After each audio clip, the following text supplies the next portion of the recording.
open society. This was in vogue in Indian society since time immemorial. But on the other hand, certain reactionary forces, that is communal forces, tries to hinder or to ban that novel in the name of defending communal prestige of a particular community.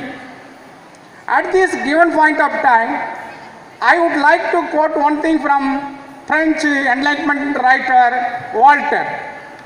He said, I may not agree with what you say, I may not agree with what you say, but defend to the death. But defend to the death your right to say it, your right to say it. Quite naturally, it is applicable to professor or writer PERUMAL MURUGAN also, or elsewhere in the universe, to express one's thought process in his own style. That is the debate for this topic. But what has happened? It was quite reverse to what Voltaire uttered in this regard. Casteist and communal forces compelled the writer to write in his Facebook, that is, the writer PERUMAL MURUGAN is dead. He is no God. He will not resurrect, nor does he have any belief in rebirth. Henceforth, a stupid teacher, P. Murugan alone life. This was the actual writings given by Professor PERUMAL MURUGAN in his Facebook. Now a question arises, quite natural to all of us. Is there any legal system in this country, in India, to protect the freedom of speech and expression of a writer or an artist? This is the valid question. The answer is yes. In the Indian Constitution and until of the Indian Constitution, it has given the freedom of expression in a such a way to express in his own way and own style without any fear or something from other external forces. Hence, being a citizen of this country, the constitutional provisions came to the rescue of the writer and defended his novel from the onslaughts of casteist and communal forces in the verdict of Honorable High Court of Tamil Nadu, Madras First Bench, filed by short story writer S. Tamil Selvan on behalf of the Tamil Nadu Progressive Writers Association. The point at this juncture, I want to mention only one thing. I could able to understand the animosity of the casteist and communal forces against the author. It is a different story. It was supported by the entire literary circles all over the world. On the other hand, the so-called Dravidian parties or the so-called reformist movements who are having a large chunk of people's vote bank in India have not voiced their dissent against the onslaught made by the communal forces. Only few left forces and Dalit organizations have come to the rescue of the Professor PERUMAL MURUGAN. The main thing is that what is the reason for the outrage against the author PERUMAL MURUGAN is this. That is, it has caste hatred that is ingrained in society. That is, in the novel, the protagonist Kali says, he would not favor his wife, he would not, Kali, he would not favor his wife attending the controversial festival since Dalit youths would be coming to it. That is the point. This is the moot point that has triggered a protest against caste Hindus. So I am not going to details of the novel. I am having both the novels in my hand. It is not my duty because it has reached the entire nook and corner of the entire globe. I am not, even this book couldn't be available for the past 8 years. Some of the professors asked this book. And one part woman novel English translation is available in a website. Okay, it's no problem. My point is this: at the major political parties in Tamil Nadu have rallied behind the writer and Professor PERUMAL Murugan to defend his right to write what he wants to write. Definitely the problem would have been short-lived. That is my intention. Okay, now I am going to refer only certain paras that have been presented in this paper, that is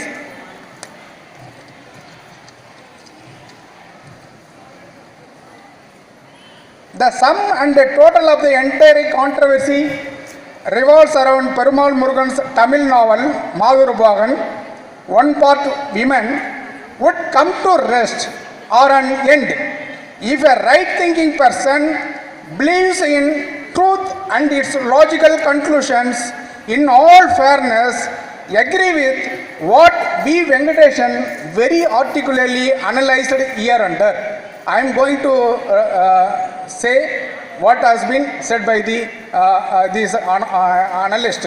That is, if the publication of Murugan's Tamil novel in 2010 didn't constitute any threat to public order in Tamil Nadu, its translation into English in 2014 could hardly be said to have the potential to disrupt peace in the state.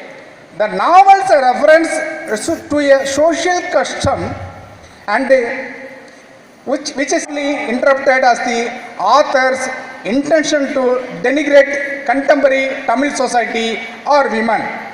The resort to extra-constitutional methods to silence Murugan has exposed the protesters' nature and thereby their arguments against the novel lack any legal standing. The appellate courts in many cases held that the effect of your work on a reasonable person has to be understood as a whole rather than picking one sentence here or there and studying it in isolation. Okay? It should be not studied in isolation, but in a holistic manner, the entire novel should be studied. That was the version given by the highest court of the land, that is the Supreme Court of India. In another case, in Kushbu and Kaniyammal case, Kushbu, famous actress, Kushbu and Kaniyammal case, the Supreme Court held that while there can be no doubt that in India, marriage is an important social institution, no doubt. We must also keep in mind, open to the fact that there are certain individuals or groups who do not hold the same view. To be sure, there are some indigenous groups within our country wherein sexual relations outside the martial setting are accepted as a normal occurrence. This was the verdict given in the case of S. Kushbu. Okay. My final conclusion is that in the 68 pages of Honorable High Court of Tamil Nadu Madras First Bench, it was very clearly stated that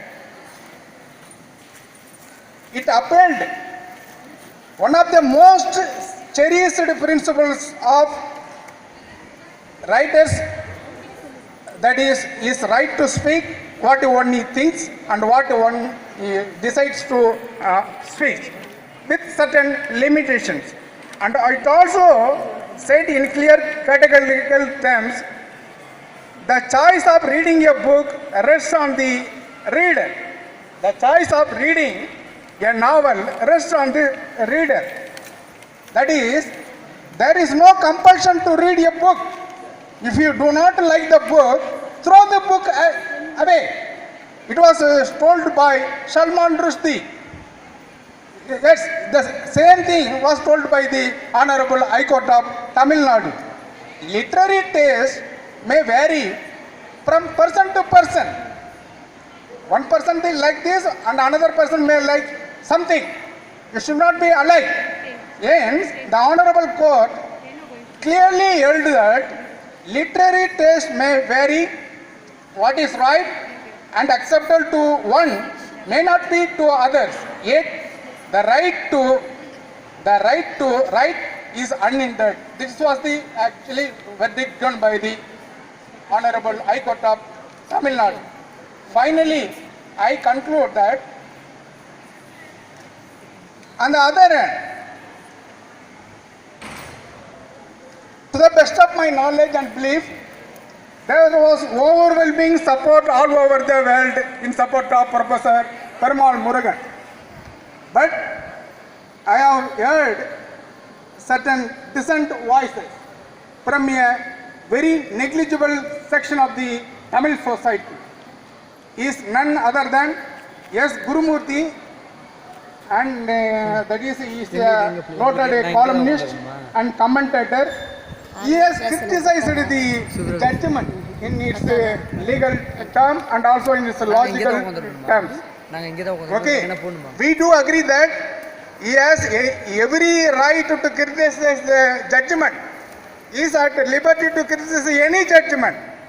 My point is this: why has he not chosen the path of going to the higher court of law to challenge the verdict given by the Honorable First Bench of Tamil Nadu?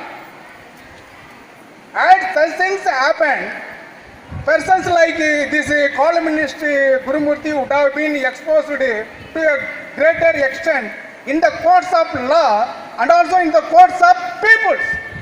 So, in order to avoid such of those ugly things to be happened in the Tamil society or elsewhere in the this globe, he has left the matter to that extent. My point is that the Honorable High Court of Tamil Nadu has given enough freedom to the writer to write what he thinks. That is, in its word, the author, Professor PERUMAL MURUGAN, should not be under fear. He should be able to write and advance the canvas of his writings. His writings would be a literary contribution.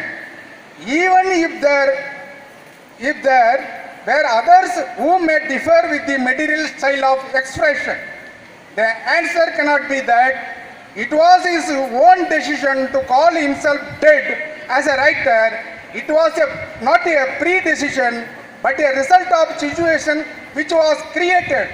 We conclude by observing that let the author be resurrected to what is at best. It was the Honorable Court. And the expectations of the Honorable Bench and the expectations of the larger communities, literary circles all over the world, PERUMAL MURUGAN came out. He has produced, he has created many books. He is alive today and his books are alive in the domain of literary movement to a further cause.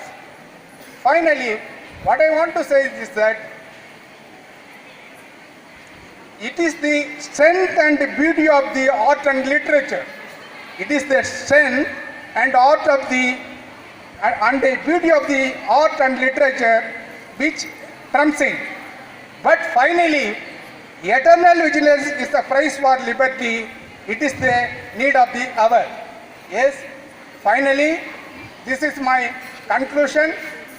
For the better future of a highly civilized society, neither caste politics nor communal politics come in the way of an artist or a writer.